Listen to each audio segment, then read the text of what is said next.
Anda kembali bersama kami di Forum Christian. Saya ke Pak Mahfud. Pak Mahfud, Gelora juga partai baru. Ini pertanyaan normatif sih. Susah nggak sih untuk bisa setidaknya memenuhi tadi syarat-syarat yang sudah disampaikan oleh Pak Hashim? Lolos dulu sebagai peserta pemilu nih sebelum berkontestasi. Iya, baik, makasih. Sebelumnya saya mengucapkan selamat dulu ke Pak Hashim sebagai Ketua KPU. Ini tugas berat ya. Mudah-mudahan lancar karena pemilu kita ini persiapannya masih dalam era pandemi ya. Mudah-mudahan bisa segera selesai sehingga tugas KPU kita ini bisa lebih lancar. Nah, kalau Gelora sendiri memang ini partai baru walaupun pengurusnya ini banyak orang-orang lama ya. Jadi Partai Gelora ini kan sudah mendapat SK Kumham itu di bulan Mei 2020 yang lalu ya. Jadi 2020, ya. Sejak saat itu kami sudah punya modal dasar kepengurusan ya sampai di tingkat kecamatan. Dan setelah kami terima SK Kumham memang kami melengkapi seluruh kepengurusan yang ada sampai tingkat kecamatan, dan per hari ini kami sudah memiliki struktur di 100% kabupaten kota, kemudian juga ada di 96% kecamatan seluruh Indonesia. Adapun untuk tingkat desa memang kami kembangkan, tapi karena ini tidak diatur dalam undang-undang, jadi ini sifatnya opsional bagi kami. Nah, yang kedua, kami juga melakukan perluasan rekrutmen anggota sejak 2 tahun yang lalu. Dan per hari ini jumlah anggota di Partai Gelora tercatat 645.000 anggota. Jadi kalau kami lihat secara administratif sebenarnya syarat-syarat dasar bagi Partai Gelora untuk daftar ke KPU nanti itu sudah terpenuhi ya, terutama dari struktur organisasi di tingkat pusat, provinsi, kabupaten kota dan juga kecamatan, serta jumlah anggota 1.000 atau 1/1000 per kabupaten kota yang didaftarkan nanti. Nah, memang ada satu persoalan. Jadi 2 tahun kami mengembangkan organisasi partai ini di era pandemi, itu kan membatasi interaksi secara fisik ya. Secara face to face itu terbatas memang. Sehingga ketika Januari lalu kami membentuk Pokja persiapan pendaftaran ke KPU, kami harus melakukan validasi ulang seluruh pengurus dan juga anggota yang ada. Ya. Nah, ini masih dalam proses, tetapi sejauh ini dari kepengurusan dan anggota yang ada ini sudah tervalidasi kurang lebih hampir 60% ya. Dan target kami pada pertengahan Mei itu sudah kami tuntaskan semua syarat-syarat struktur dan anggota. Nah, sampai akhir Mei itu nanti kami akan menyelesaikan kelengkapan administratifnya, ya, mulai dari SK-nya, surat keterangan domisili, lalu kemudian juga ada rekening bank, ya, bagaimana diatur dalam PKPU seperti biasanya. Jadi target kami memang insya Allah akhir Mei ini sudah bisa ready semuanya, sehingga begitu PKPU yang baru nanti yang mengatur pendaftaran dan verifikasi partai politik ini dikeluarkan oleh KPU, maka kami siap untuk memulainya dengan mengisi sistem informasi partai politik yang tadi disebutkan oleh Pak Ketua. Pak Hashim tadi ya, oke, berarti bulan Mei, Juni, Juli, Agustus, sekarang 1 sampai 7 Agustus ya Pak Hashim ya pendaftarannya. Nah, kalau Perindo ini kan sudah pernah menjadi peserta pemilu gitu ya, tapi tidak lolos parliamentary threshold, maka kemudian mengikuti mekanisme yang sama seperti dengan partai politik yang baru berbadan hukum. Itu juga sudah bersiap seperti yang dijelaskan oleh Pak Mahfud Siddiq? Ya, alhamdulillah kami sangat siap. Justru kita udah nggak sabar nih berada di Senayan. Wah. Karena indikator politik mengkonfirmasi hari ini surveinya kami udah di atas PAN gitu. Wah. Jadi insya Allah sih soal verifikasi nggak ada masalah. Bahkan pemilu kemarin Pak Hashim tahu persis, kami yang paling rapi berkasnya. Ya, jadi sama sekali nggak ada masalah. Tadi itu kita udah nggak sabar dari Senayan. Jadi disebutkan tadi 100% di tingkat ada pengurus tingkat pusat, 100% tingkat provinsi, 70% kabupaten kota, 50% itu sudah rapi sampai saat ini? Ya, beberapa bulan sebelum masa itu pendaftaran? semua sudah dikerjakan dengan baik karena pengurus kami semua masih lengkap karena pemilu kemarin itu Perindo memanen sekitar 400 lebih anggota DPRD kabupaten maupun kota dan provinsi ya? gitu. Jadi insya Allah lebih mudah dalam mengerjakannya. Oke, insya Allah lebih mudah dan paling rapi katanya nih. Pak Hadar Anda melihat hal apa yang perlu diperhatikan oleh partai-partai politik, nggak bisa disebut baru saja, tapi mereka yang harus kemudian lolos verifikasi faktual dan administrasi untuk jadi peserta pemilu 2024? Ya, saya kira semua persyaratan yang harus dilengkapi itu betul-betul ada dan betul-betul absah ya, absah dan ada. Kemudian itu bisa lengkap dimasukkan ke dalam sistem informasi partai politik SIPOL, dan pada saat verifikasi betul-betul siap merespon kalau ada kekurangan, kalau ada tambahan yang diperlukan gitu, atau ada fakta di lapangan yang tidak sesuai dan harus diperbaiki, itu harus segera direspon. Karena semua proses verifikasi mulai dari administrasi sampai menuju penetapan itu ada batas-batas waktu yang ketat. Jadi perlu direspon cepat jika ada kekurangan. Jadi itulah kurang lebih yang harus dipersiapkan oleh partai-partai politik yang akan mengikuti proses pendaftaran, verifikasi, dan penetapan partai politik ini. Tadi sebelum mengudara, kami yang berada di studio, Pak Hadar, Pak Hashim bilang, nih handphone saya ini memang handphone jadul, tapi saya setiap saat standby gitu ya untuk berkomunikasi dengan partai-partai atau perwakilan partai ya Pak Hashim ya. Jadi berkaca dari pemilu-pemilu sebelumnya, artinya kan tadi Pak Hadar bilang komunikasi yang sangat intens dengan partai-partai untuk mereka bersiap dan mempersiapkan diri untuk jadi peserta pemilu itu penting untuk dilakukan. Pak Hashim mungkin bisa cerita empirical yang sekarang. Ya, jadi pada prinsipnya KPU ini lembaga layanan ya Mbak, melayani dua pihak. Yang pertama adalah melayani pemilih untuk menggunakan hak pilihnya. Kemudian yang kedua melayani peserta pemilu. Termasuk dalam konteks pendaftaran partai politik sebagai calon peserta pemilu. Kami mencoba sefasilitatif mungkin lah dan sekomunikatif mungkin. Dan kami sangat membuka diri dalam hal untuk konsultasi anytime dan setiap saat kalau memang diperlukan ya. Misalkan urusannya dengan SIPOL misalkan, kami menyiapkan helpdesk yang di situ nanti tim IT KPU setiap saat kita standby-kan untuk istilahnya itu on call kalau diminta.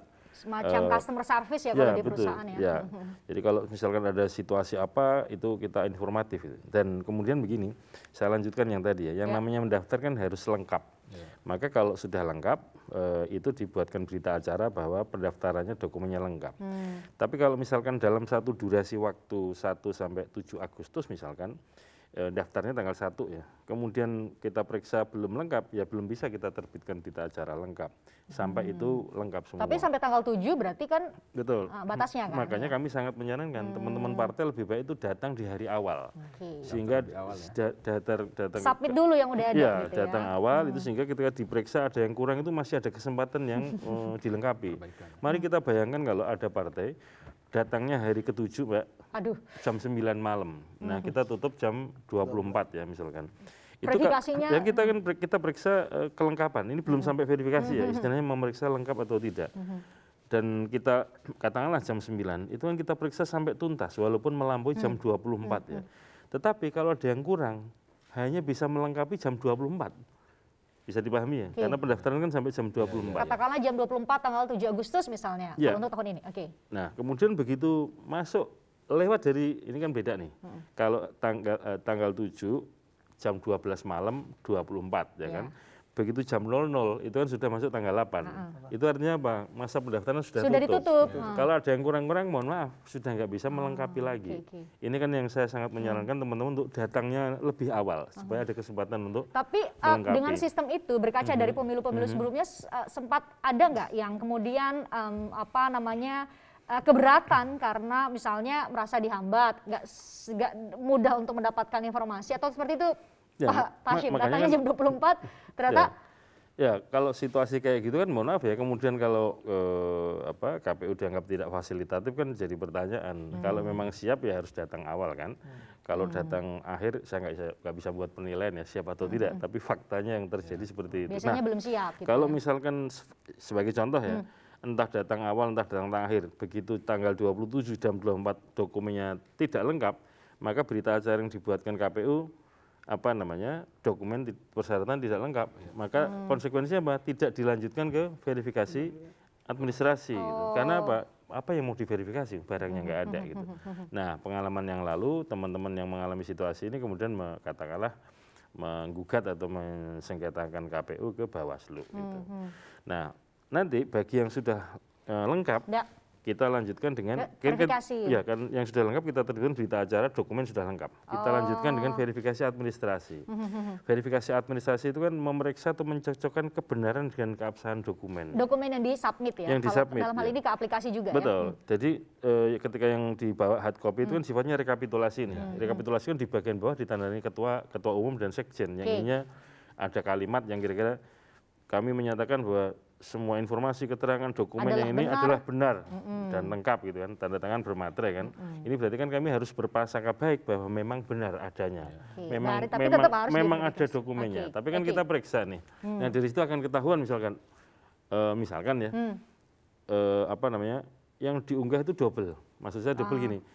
Di sebuah provinsi kabupaten 70 misalkan jumlah kabupatennya 20 misalkan. Maka kalau 75% kan minimal 15 ya. Minimal 15. Ternyata yang kabupaten 13 dan 14 dokumennya sama. Misalkan ya.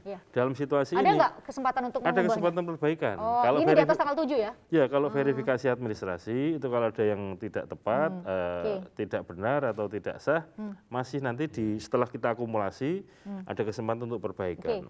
Nah, itu bedanya dengan mendaftar. Kalau mendaftar kan lengkap, nggak ada kesempatan lagi begitu pintu tutup gitu, Mbak.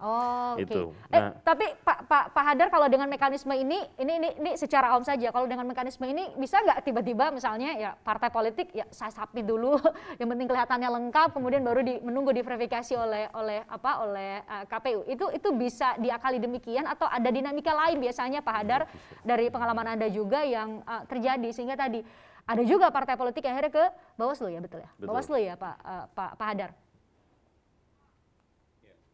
Jadi begini, apa yang kita bicarakan ini bahwa sistem informasi yang disiapkan itu betul-betul sudah ada dan sudah dibuka sejak awal. Tetapi sampai hari ini kita tahu bahwa PKPU untuk pelaksanaan pemilu kita tidak satu pun yang sudah selesai. Padahal tahapan akan dimulai bulan depan di bulan Juni. Pendaftaran itu akan dimulai di awal Agustus tanggal 1 sampai tanggal 7. Nah, pada saat pendaftaran itu sekarang kan sudah dirubah. Yang akan diandalkan adalah kelengkapan data yang sudah masuk di dalam sistem. Kalau toh kurang karena suatu hal masih bisa selama 1 sampai 7. Tetapi kita bicara dokumen yang sangat banyak, sehingga di dalam draft PKPU itu kalau saya membacanya itu adalah tahapan persiapan pendaftaran, di mana dokumen-dokumen ini sudah dimasukkan terlebih dahulu sebelum tahapan pendaftaran itu dimulai. Pertanyaannya kapan itu mau dibuka sistemnya? Nah, kita belum tahu, Pak Hasim mungkin yang bisa menjawab. Semakin cepat dibuka, itu akan semakin membantu partai-partai politik memasukkan data-datanya. Tetapi kalau PKPU-nya belum selesai, sistemnya kita belum tahu kapan selesai dan siap untuk dimanfaatkan, saya kira ini akan juga akan sulit begitu. Nah, jadi ini harus dijawab dulu juga oleh penyelenggara pemilu kita dan juga DPR bersama pemerintah. Kalau memang mereka serius mau memperlancarkan pemilu kita, seharusnya mereka cepat menjadwalkan untuk konsultasi draft-draft PKPU yang diperlukan oleh KPU kita. Tetapi yang kita tahu kan akhirnya DPR menunda, nanti baru mau dibahas sesudah Lebaran. Model-model seperti ini saya kira ini tidak tanda-tanda yang tidak terlalu baik. Menurut saya ini harus diperbaiki. Sebaiknya lebih cepat lebih baik ya. Betul. Dan partai-partai politik ini betul-betul saya kira perlu juga mengingatkan dan menyampaikan harapan-harapannya agar ruang untuk memasukkan data-data yang banyak itu lebih awal, lebih awal. Dan kalau buat partai yang lama, mohon maaf yang sudah ada di parlemen sekarang dan sebagainya, dia data-datanya sebagian itu sudah ada di dalam sistem lama yang tinggal dipindahkan. Nah, jadi kalau memang betul-betul mau adil ini harus dibuka lebih cepat untuk partai-partai baru juga. Saya kira itu catatan saya. Oke, itu catatan Pak Hadar. Nanti saya akan tanyakan, nanti Pak Hashim yang jawab. Kemudian hal lain juga yang mau saya tanyakan adalah, ini kalau dengar-dengar syaratnya ini kan 100% di provinsi, berarti biayanya nggak sedikit gitu ya. Saya mau bilang banyak tapi lebih baik memilih kata tidak sedikit gitu. Nanti mungkin saya tanyakan kepada perwakilan partai politik yang hadir, seperti apa mereka kemudian supaya bisa dipertanggungjawabkan kepada kita dana yang digunakan juga oleh calon-calon wakil kita di parlemen maupun kepala daerah maupun nanti mungkin capres-cawapres gitu ya. Sesaat lagi di Forum Presiden.